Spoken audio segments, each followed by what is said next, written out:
नमस्कार मित्रांनो, आम्ही डॉक्टर शरदचंद्र पवार कृषी महाविद्यालय बारामतीचे विद्यार्थी आमच्या रावे प्रोग्राम अंतर्गत लाखेवाडी येथील पोल्ट्री व्यावसायिक किशोर जाधव यांच्या पोल्ट्री फार्मवर त्यांच्या आपण आज यशोगाथा जाणून घेणार आहोत. नमस्कार दादा, सर्वांना आपला परिचय करून द्या. नमस्कार, मी किशोर जाधव, राहणार लाखेवाडी, तालुका इंदापूर, जिल्हा पुणे.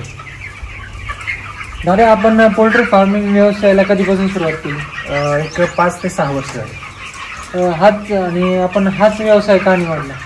हा व्यवसाय म्हणजे याला कसं कधी दुष्काळ पडला किंवा अतिवृष्टी झाली तर याला काही प्रॉब्लेम येत नाही. म्हणजे हा कंटिन्यू चालणारा व्यवसाय आहे, म्हणजे ह्याला कशाची अडथळा येत नाही. आपले शेड साधारणतः किती जागेत आहे आणि किती पक्ष्यांची क्षमता आहे?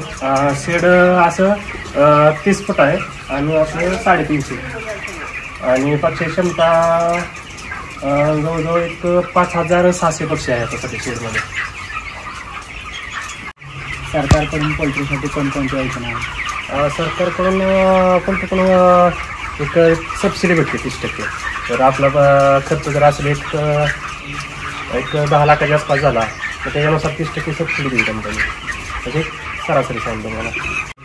पिल्लाची व्यवस्थापन तुम्ही कशा प्रकारे करता? पिल्लाची व्यवस्थापन कसं असतं, पहिल्या दिवशी पक्षी आला त्याला एक गोल हे असतं, आपण ढाप करतो, ढाप पण त्याला, आणि त्याच्यामध्ये पेपर हाकतो आणि त्याच्यामध्ये पिल्ला टाकतो. एका डापामध्ये सरासरी एक 200 पक्षी असतात. प्रत्येकाचे वेगवेगळे असे पार्टिशन केले जातं. त्याच्यावरती वरून एक 5 ते 6 दिवसासाठी हिट द्यावं लागतं टेम्परेचर मेंटेन करण्यासाठी. तुम्ही पक्ष्याच्या खाद्याचे व पाण्याचे व्यवस्थापन कशा प्रकारे करता? खाद्याचं म्हटलं तर खाद्य असे 3 प्रकार आहे. एक स्टार्टर एक असतं, स्टार्टर झाल्यानंतर मग प्री-काटर असते आणि त्याच्यानंतर मग हे 3 नंबर असते. आता सध्या हे 3 नंबर चालू आहे. पहिल्यांदा असतं स्टार्टर जवळजवळ एक पहिले 14 दिवस स्टार्टर द्यावं लागतं. त्याच्यानंतर मग 2 नंबर 3 नंबर असं खाद्य प्रत्येक 15 दिवसांनी खाद्याची स्टेज वाढत जाते. पहिल्यांदा पावडरमध्ये येते, नंतर गोळीमध्ये येते. पाण्याची व्यवस्था आपल्याकडे 3 टाके आहेत, 1000 लिटरचे 3 टाके आहेत. फिल्टर बसवलेलं आहे.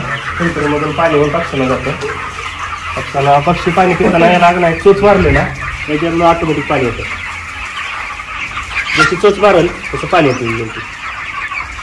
त्यामुळे पाण्याचं काही असं विशेष काय नाही, ऑटोमॅटिक पाणी पितं त्यांची.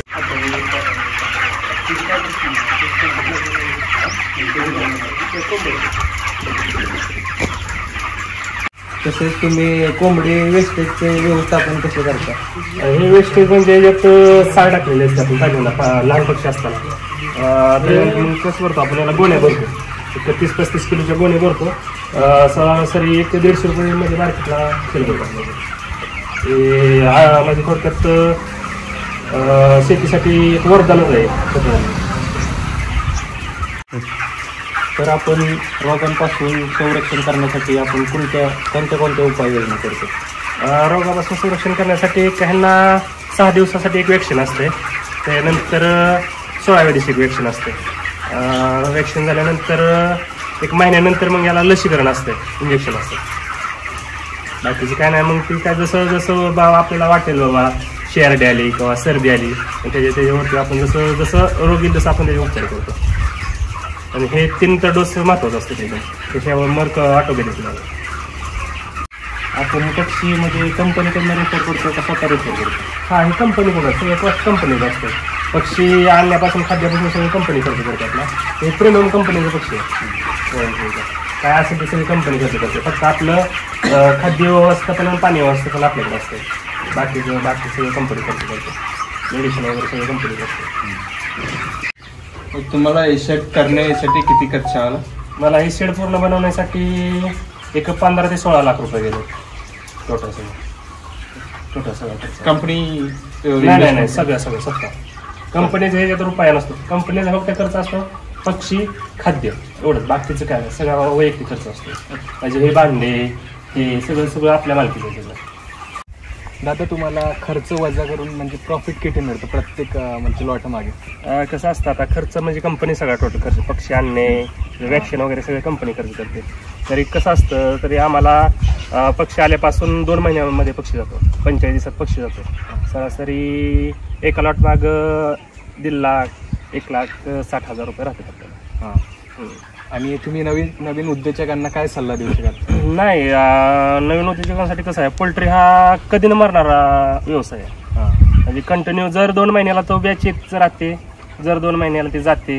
म्हणजे कसं असतं, म्हणजे ते थांबत नाही आहे, हे कंटिन्यू सायकल चालूच असते.